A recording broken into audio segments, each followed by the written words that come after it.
For me, the military offered a lot of value that I've carried forward past my military experience, but it might not be in the areas people think or assume.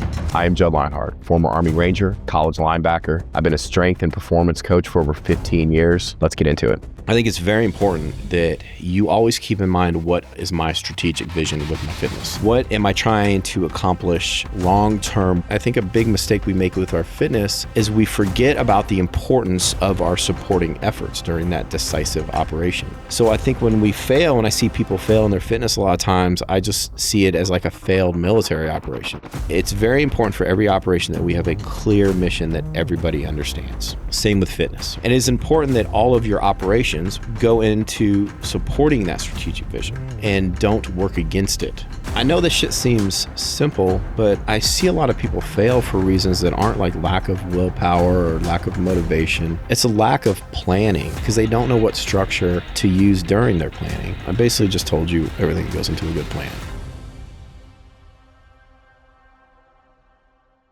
Okay, so a lot of you might know that, I was in the military, and you're welcome for my service. But so I think a lot of people, when they see somebody that was in the military, they assume certain things about them, and they assume that military service benefited them in some way. And I think it's true. Like, a lot of times military service does benefit people, but I think people that weren't in the military, or maybe some people that were too, they assume that the benefits were things like, fortitude and discipline and physical toughness and martial skills. Like, I could beat a ninja in a bar fight or some shit, And yeah, sure. I couldn't beat a ninja in a bar fight or any other kind of fight, but for some people, yeah, sure. But for me, the military offered a lot of value that I've carried forward past my military experience, but it might not be in the areas people think or assume. In some areas of my life, I'm still not crazy disciplined. I still struggle to make my bed in the morning sometimes. Like, I'm working on it, And I'm also, not super tough in some areas, But where I think it benefited me was, with all aspects of my life, was in the military planning process. And certain tenets that on the tactical level that we learned that really helped us out. I'm kind of a fan of history, and I read and listen to a lot of military history. And, our Army used to be a shit show. And our Army, the American Army, and then also armies all throughout history, you get people in there from all kinds of walks of life, all kinds of socioeconomic backgrounds and all kinds of things. And you throw these people in a very chaotic environment in areas they're not used to, where things are very risky, and it's high stress, and the operations get very complicated. And I think it became apparent to our military a long time ago that we needed a better system of planning operations and some standard operating procedures that would set us up for success. And, while learning those, I saw hey, these have applications far outside and past my military service that I can carry forward into life. And they have helped me out, and they will continue to. And I think they'll help you guys out potentially as well. So, I'm going to cover, 5 of these and how you can use these for your fitness journey to kind of help you out. Okay. So the first one is operations framework. Okay. So first you have to understand, everything in the military is divided into 3 main components. So you have the strategic level, or 3 main levels: the strategic level, the operational level, and the tactical level. Okay. So I think that kind of confuses a lot of people, and they don't put much thought into it, but it's very important to understand what is going on each level and how that supports the level above it. And sometimes it can skip levels, and I'll talk about that too. So anything that's going on in the tactical level, it has to support things on the operational level. And we have to always keep in mind what our strategic vision is. Okay. So my example there is in Iraq, sometimes we would have to take some chances going into houses. We couldn't just like throw flashbangs in and knock down doors and go in hard, as they say all the time, throw people on the ground. And a lot of times for some of my Joes, I was a platoon leader at the time, it was hard for them to understand why we couldn't always do that, because in the short term, it'd make it much safer for our soldiers, right? And I would try to explain to them, like, because it doesn't support our strategic vision here. And the strategic vision in Iraq at the time, wasn't to just conduct this operation and catch the bad guys on any given night. It was to, set up leave the country in a better place and, get the country to work against the insurgents and for the government that they elected. And if we were already an occupational force, and if we were to turn the civilian populace against us by every night we're going in, busting the doors and such, it would undermine our strategic vision. So sometimes on the tactical level, it can undermine your strategic vision. So, with your fitness program, I think it's very important that you always keep in mind, what is my strategic vision with my fitness? Like, what's the point of my fitness? What am I trying to accomplish long-term with my fitness? Not just within the next couple months, right? So, it's important to write this down too. Like, what do I hope to accomplish with my fitness? And it doesn't have to be what people think it should be. Like, you just want to look good into your 70s maybe, or, you know what I mean? You want to feel good when you're doing your hobby, like playing golf or whatever. Like, your strategic vision is up to you, but it's important that you have one. And it's important that all of your operations, which we'll talk about in a minute, go into supporting that strategic vision and don't work against it. So let's just say, let's see morals aside. Let's just say we're trying to take over a country, okay? And the end result is that we are in control of that country. Now, there may be one operation that gains us control of that country, or it may take several operations going on at the same time or in succession, right? Usually it's several operations, sometimes over a long period of time. Now, if we want to take over that country and the tactics we are using during those operations are like killing a bunch of civilians and destroying the infrastructure and poisoning the water, that goes against our strategic vision, because we don't want to take over something where a bunch of genocide occurred and, a wasteland. We want to take over the country in good shape so that we can, do whatever you want to do with it. All right. So that being said, like with your fitness, the operations that we do are like the short-term fitness plans. Like, let's say you have an 8 to 12 week block of fitness where you want to accomplish something, right? Now, you always have to ask yourself, does this fit into my long-term strategic vision? Does it support it in any way? And the tactics that we use, which are the training sessions and the exercises and the way we do those exercises, do those potentially undermine my strategic vision? So like, let's say your strategic vision is you want to be able to jump and run and tumble and play with your kids in the backyard. And your tactics for doing that is to get a max bench press of 400 pounds, right? Ask yourself, does that bench press support that strategic vision? No. Like, getting stronger on your horizontal pushing probably would.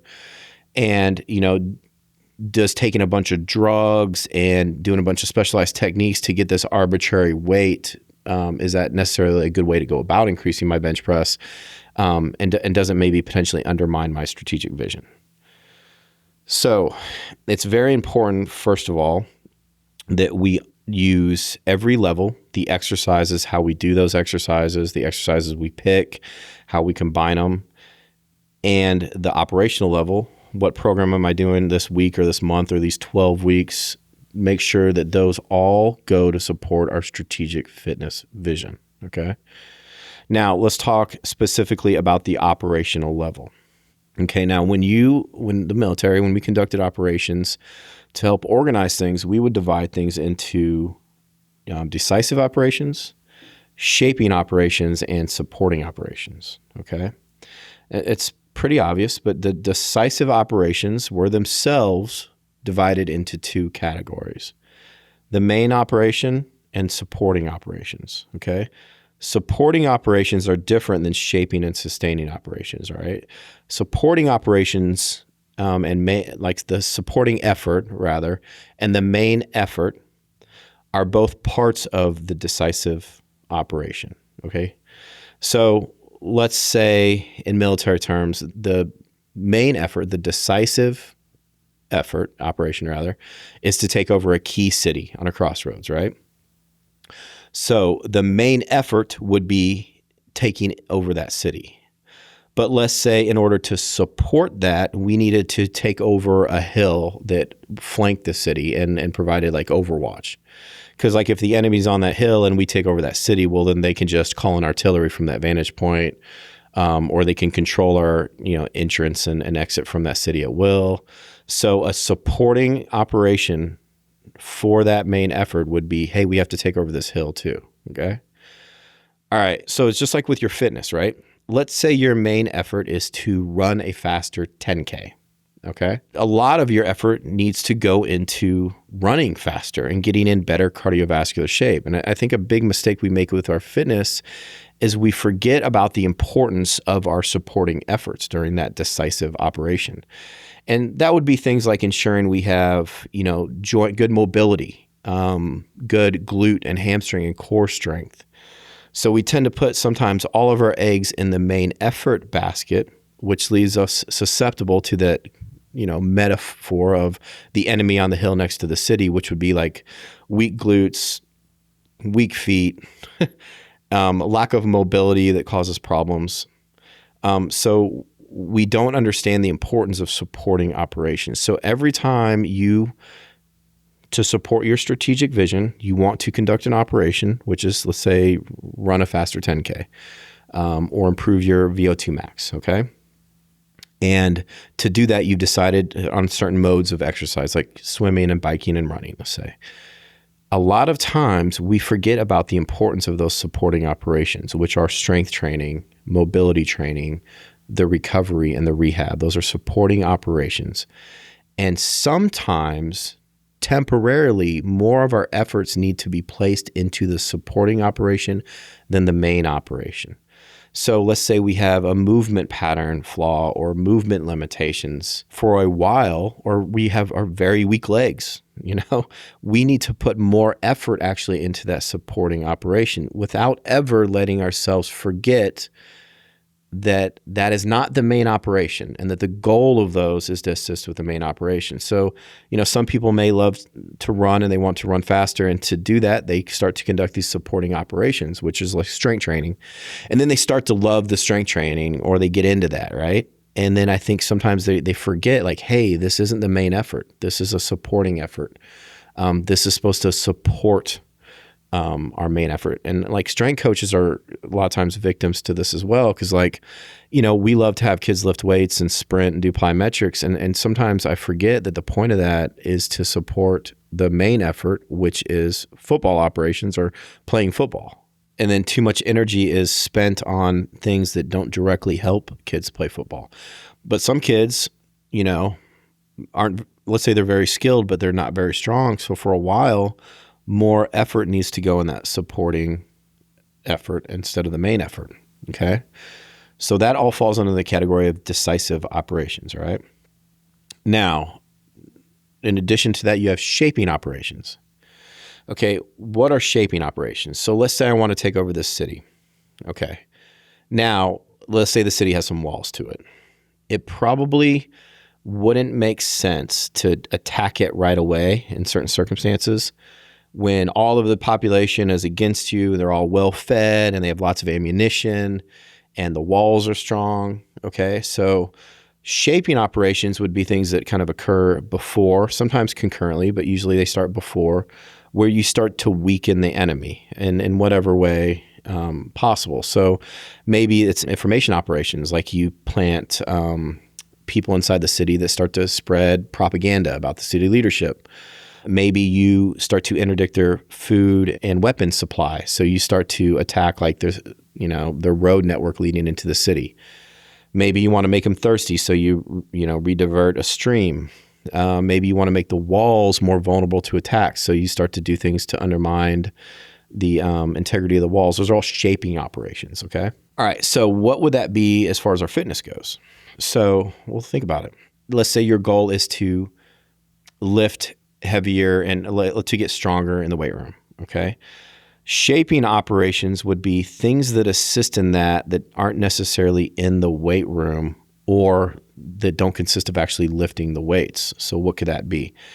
So that would be things like making sure that, your grocery list is appropriate to support your nutrition, making sure that you do the education necessary to help you learn proper patterns when you lift, making sure that the equipment has been taken care of so it doesn't break and things like that.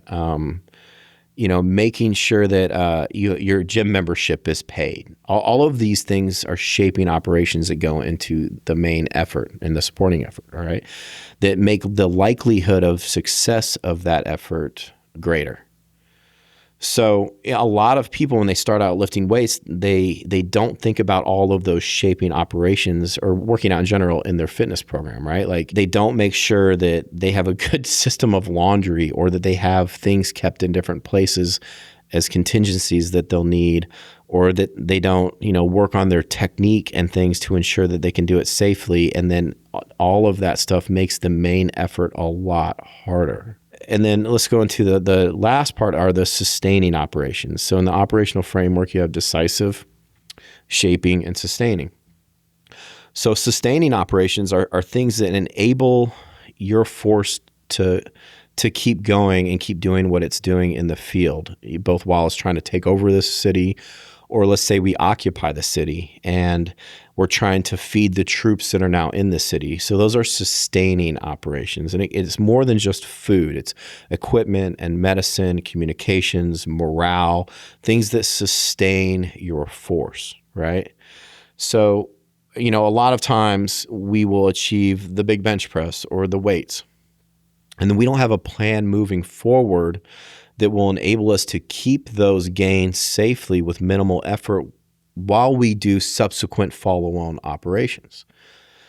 So, a lot of times, let's say our goal is to get stronger legs, and we do that, but then our goal is to go run a marathon. And we forget the importance of strong legs. We throw all of our effort into this next thing, and then we forget the importance of, keeping our legs strong and keeping like the gym membership going or whatever that is to enable the follow-on missions. We fail to have a plan to sustain ourselves once we've reached that point. And it's not just in the form of working out, it's establishing the habits and the schedule and the adaptability to help us keep what we have.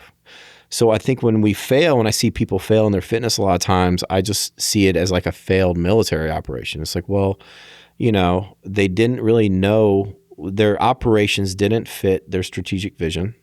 Or if they did, it's like, well, then they didn't support their main effort with supporting efforts, right? And the main effort was compromised. They didn't set themselves up for success with their shaping operations because, they wanted to eat better, but they kept crap food in their house, or they didn't get the groceries they needed, or they didn't have clean Tupperware, or any number of things. It's just like they didn't have contingency plans for getting their kids from work or alternate places to work out in case they got busy. So they failed to conduct their shaping operations. And then finally, they'll achieve something like a goal, and then they'll lose it because they didn't follow the tenet of having sustaining operations to provide a way to maintain the things that you've already achieved. So moving down the list into more specific things, right? So now we get into the specific operations of the operational level. So like, let's say you have a supporting effort or a main effort, and you have to plan for that. So in the military, we had these things called OPORDs, right? And just short for operations order. The cool things about OPORDs was like there are certain categories, and so it made it easy. It's like filling out a form, basically. It made the planning very straightforward and easily. And when you go to read somebody else's plan, there was a layout there, so you could kind of flip through it. Just like when they write out studies and stuff, there's like a results section, there's a method section, limitation section, all that abstract. Same thing with the operations order. So when somebody went to give a brief, it wasn't just some dude sitting up there talking about what they're going to do. There was a structure to how they both planned for it and then disseminated that plan, all right? And we can use that for our fitness as well. It's a pretty simple layout. So the first thing you're going to cover is the situation, all right? That's always the first part of an operations order, okay? And the situation is basically enemy situation and friendly situation. So it's like the who, what, when, where, and why of both, basically. So with the enemy situation, it's like, who is the enemy? What are they trying to do? How many people do they have? What kind of people they have? What kind of equipment do they have? Where are they located? What do we think their next moves are going to be? What are their strengths and weaknesses? Okay. So enemy situation in fitness is like we identify the obstacles that we're going to have. Okay. Those are our enemies. So the first thing we have to do is, if I have a goal in mind or something I want to get done, I have to know what the likely obstacles are that will keep me from doing that. I have to assess the situation.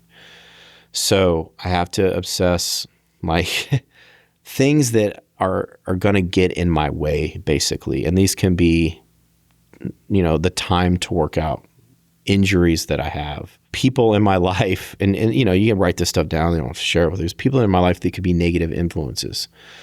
Temptations in my house, like whether it be food or alcohol, things like that. So I have to assess the enemy situation first. Now, obviously, the people you love in your life that are obstacles are not actual enemies, but you get what I'm saying here, right?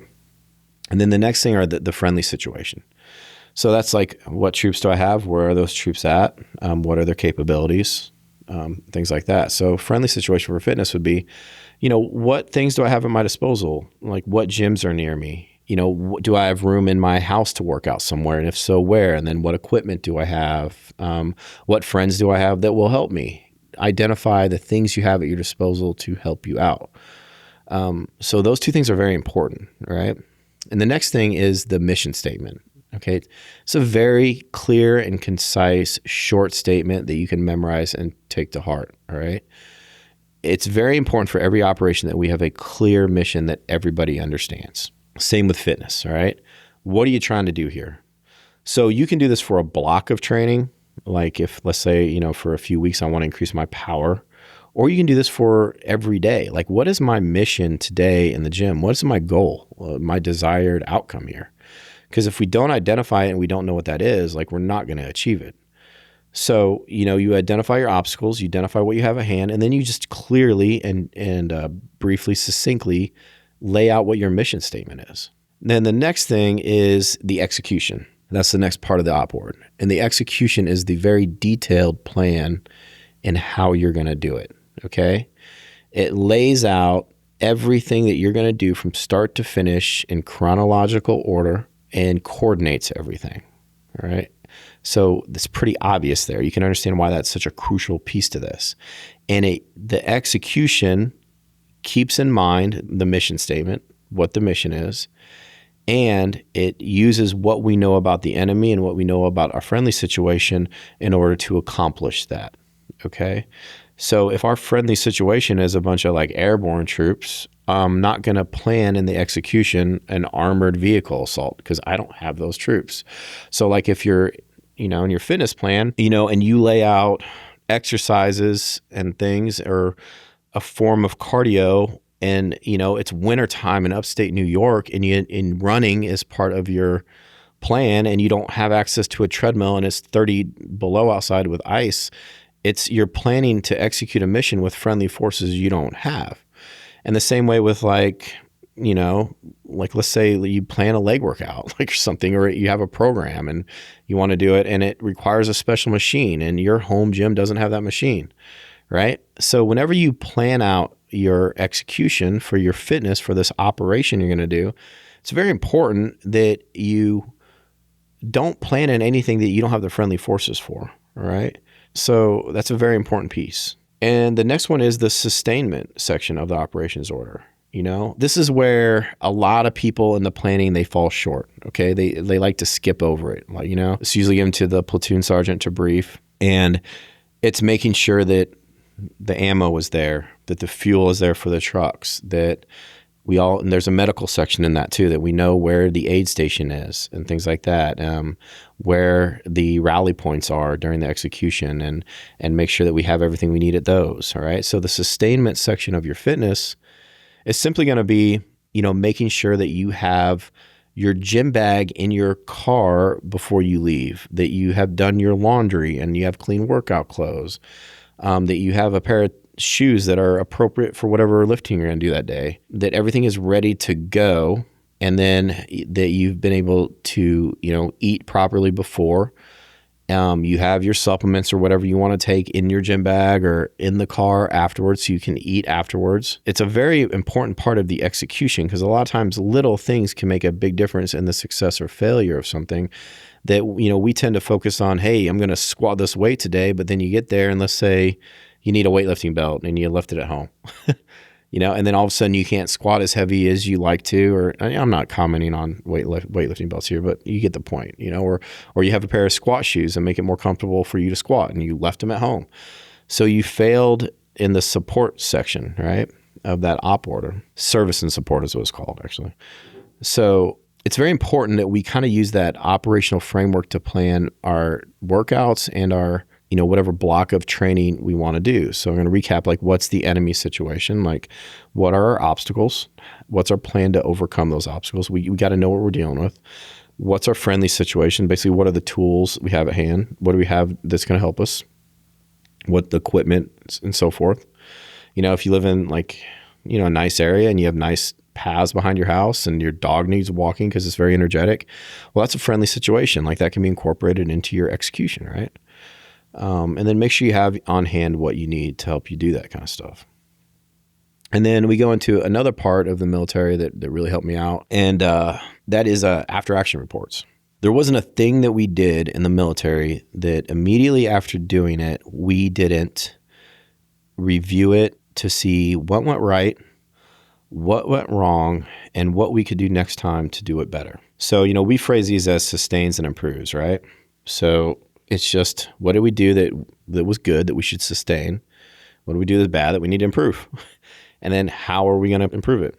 And I think that's where like a journal comes in handy, right? So like a lot of people think journaling when they work out or they diet or they do an exercise, it's like them, writing out their thoughts and how they felt. And it doesn't have to be that way. I know for me, especially for men, like that kind of shit doesn't usually appeal to us very much. But I think if you wrote it out like a military AAR, it might appeal to you a little bit more. So you can use it both as a planner and as a review section. So what I always recommend is, you have your general plan, but every night before you go to bed, you write out and review what you're going to eat the next day and when, and write out and review what you're going to do for a workout the next day and when. And then you conduct that the next day, making note as you go through it of what went right, what went wrong, what could have gone better. And then at the end of the night, before you go to bed and review their stuff for the next day, you write down your sustains and improves. Like, what today that I had planned out that went really well, that I should just incorporate that into my habit structure, right? Or my routine structure at least. And then what kind of went on today that didn't go well, and then maybe why. So what can I do different tomorrow or next week to ensure that doesn't happen again or that that's better? Okay, so after action reviews are very important, all right, on a daily basis, okay? And then at the end of that, like your operation, so like your 4-week block of training, you can do kind of the same thing. You can be like, hey, like this went really well. Next time I kind of do this program run, like for prepping for a marathon, let's say, I'm going to do this again, and then I'm not going to do this so much. So you can use it both for your daily training, your weekly training, and your block training. So I think that's an important part of a journal is food for the next day, workout for the next day, when and where for both, sustains and improves, so after action review, and then incorporate that into planning moving forward. So, so far we've gone over 3 of the 5. So understanding the operational level, decisive, shaping and sustaining. Find out what level that goes on, strategic, operational, or tactical, and make sure it supports the one above it, or at least doesn't undermine it, all right?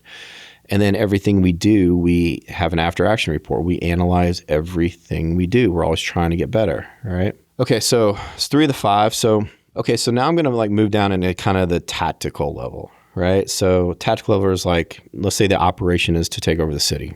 Okay, well, how are we going to do it? Right? You don't just run up and just, take over the city. So tactical refers to more like, we'll, lay down a smoke screen with some artillery fire. We'll do some flanking fire from the side to suppress the enemy, and then we'll bound through the objective through the smoke, right? So it's kind of a tactical plan, all right? So Same thing when you work out. Like, how am I going to do this actual workout? That's your tactics that you're going to use. Like, let's say I want to make my legs stronger. Your tactics would be the exercises that you employ in sets and reps and the rest periods. Those are all tactical things. The technique that you use. So, on the tactical level, when we work out, there's two theories with the tactical level that are very important. So, concentration of force and preservation of force, okay? So let's say you're trying to take over the city. You're not going to attack all of the city at one time, right? Because then you spread out your forces too thin, and then everyone along that wall has the chance to like repulse you because you don't have it's not a concentration of force, right?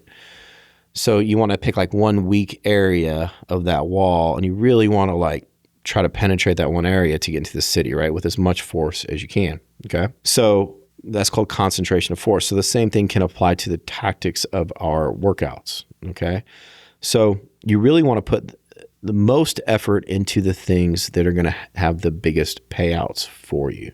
You don't want to like spend an hour and a half during your warm up and only 5 minutes squatting heavy weight, okay? Or if you're trying to get stronger, you don't want to do 2 sets of squats and the rest of the time you're doing leg extensions or something like that, right? Or you don't want to do a lot of cardio on the same day you're trying to do your strength training. So you want to concentrate most of your energy and effort into one area rather than spread it around. And the next theory there is your conservation of force, right? So let's say the city has 5,000 people in it, right? I'm not going to use an entire division to take over that city, okay? Let's say you have one Jeep on the road or something. You're not going to like attack that with, a battleship. You know what I mean? Like you're going to use like an anti-armor rocket or something, right? So, that just goes into like, if, you have a supporting effort, and let's say it's to make your legs stronger, you're not going to like put a ton of effort into getting stronger, right? You're going to use an amount of effort that you need to build an appropriate level of strength and conserve strength for your main effort, okay? So you both need a concentrated effort on the things that really matter, and then you need to conserve your resources and time for the things that don't need as much put into them, okay? So if you're already a fairly strong person and you want to get in better shape, running-wise, let's say, you don't need to spend hours and hours in the gym still. You've already built that strength. You can use a very little time and effort to sustain that strength, right, through conservation of energy, to allow more energy to be put into something else. Because, it's just like, it's not like wasting effort. So like, let's say your objective is your strategy is to take over this country. That city is just one part of this country. And if you use an entire division to take over the city, that is men that you can't use for other things that have to be going on as well, right? So that applies to like, work-life balance too, as far as, if you have a family and stuff like that and you're into working out, yeah, you want to work out so you can be healthy for your family and everything, but you don't want to spend 12 hours a week in the gym to where you're not hanging out with your kids. You're not going on dates with your wife. Like that's another aspect of conservation of energy, right? Like, you can get strong legs in a way that doesn't take 3 hours in the gym, for 90, you can see 90% of the results sometimes for half the effort, right? So that goes into conservation of energy as well. And then the other one is a concentration of energy. Like don't spread your shit around too thin to where you kind of do a little bit of everything, but you don't really ever get anything done. Okay, now on the tactical level, also you have two theories. I'm kind of combine these into one. We have a squad that's walking in. There's a critical aspect to that too, actually. You want to cross load and you want there to be redundancy, okay? So cross loading means like, want to make sure that one dude in the squad isn't carrying all the medical equipment or all of the 240 ammunition, or that, the RTO has every single battery for every single radio in his pack, right? Because if something, and that applies to broader things as well, like if there's an invasion, right, and you're trucking in stuff, you don't want all of the 5.56 ammo on one truck, and then it gets blown up and nobody has any ammo for their M4s, right? So when you're going into something, you want to make sure that the critical things you need are cross-loaded over several different areas, okay? So what do I mean by that? So a lot of times, things you need to work out, if all of that stuff is kept in one location and you're not there or can't get there or something happens to it, then it can affect your entire mission for that day. So I see this a lot where people they don't keep any deodorant or face wash or whatever, or soap or a razor at work, right? Or they don't keep an extra pair of socks or an extra pair of running shoes in their car. Or they don't, let's say they have to have pre-workout when they work out. They only have pre-workout at home, right? I know I'm saying you need pre-workout, but if you feel like you do, and you feel like you can't get a good workout without it, then keep extra pre-workout at work and in your car, right? So there's three main habitats, right? That we want to make sure we cross-load, and that we have everything we're going to need to work out all the time in all three locations, okay? It's just home, work, auto, all right? So if you cover those three bases, you're pretty much sure that you're going to have what you need to get the job done, no matter where you are and if plans change unexpectedly, right? So that goes into being adaptable, right? And the next thing that's related to this is redundancy. So redundancy can be cross-loading as well. So you have more than one in different areas, or just have more than one. So, if you have something that needs batteries or something and you only have one set of batteries on you and it dies and then you can't use it, or let's say you love music when you work out, right? And you have to listen to your podcast or whatever when you run, and you only have one phone charger and it's in your home, and then you get to the gym or whatever, you're driving to the gym, you realize that your iPods need to be charged, but you don't have a charger in your car. And it might be a bad example, but you didn't have redundancy there. Or you're at home and you have one phone charger and it breaks, and then you can't charge your phone. I don't know. Whatever it is that you rely on, if it's something that's mission essential, right? Make sure you have more than one of those things, okay? Because it's pretty lame when something breaks that seems small and you can't get your workout in, either because it breaks and you don't have another one, or because you only have one and it's not at your office when you need it.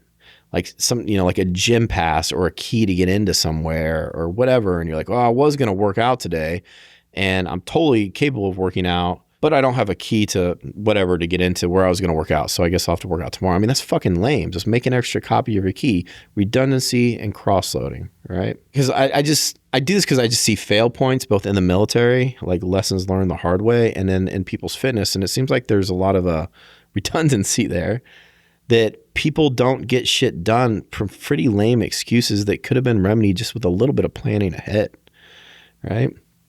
And we're not even getting into adaptability here, like being able to do different exercises and not needing certain things. I'm just talking about setting yourself up for success by making sure you have certain things that you think you need without having to be adaptable in the first place, right? So those are basically the five, right?